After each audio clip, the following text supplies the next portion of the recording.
Want to get more in depth on some of the pieces of information that David was just mentioning. Specifically, some of the stuff that's being reported was found inside that 1990 Chevy Caprice. Joining us with is former NYPD Detective John Beza to help us walk through some of this stuff.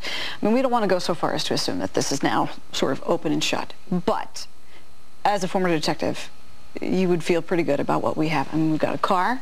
We reportedly have a weapon inside. We reportedly have ammunition inside that, in theory, at least according to local station reports, matches the caliber weapon used in all the sniper shootings.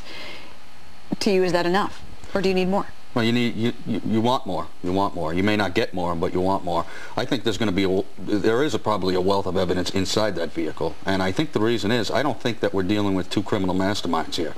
I believe that we're dealing with two average criminals who got away for so long because of circumstance and conditions at the time of the shooting. They were able to get away in their vehicle. Why do you think they were able to get away? I mean, if they're not that smart.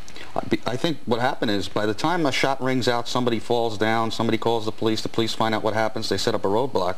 At that point, the suspects are miles away, and I think that's what happened all along here. I don't think these are criminal masterminds, and that's why I think we're going to find a lot of evidence in that vehicle, and that's going to help the case a lot.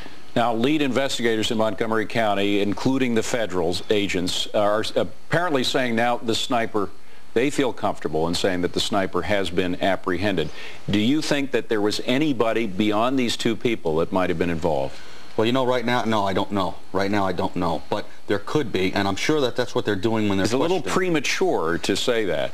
It is premature, but I think that's what they're doing now with their questioning while they're interviewing these two individuals. They're going to try to find out if there's anybody else involved here. All right, let's talk about ranking importance in terms of other stuff, other information that's coming up.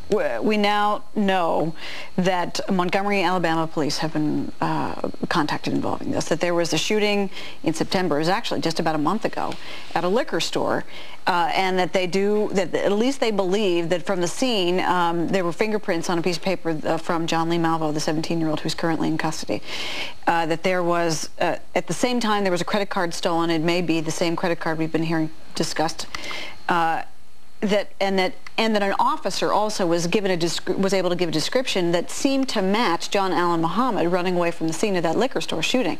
How important does that become, since it's an old crime? Well, it becomes extremely important. I mean, it becomes so important that the investigators need to be jumping on that right away. I'm sure they are, and you know, we may just see them tied to another crime. All right, John Beza, former NYPD detective, thank you very much for your expertise. We appreciate it. Thank you. The .223 caliber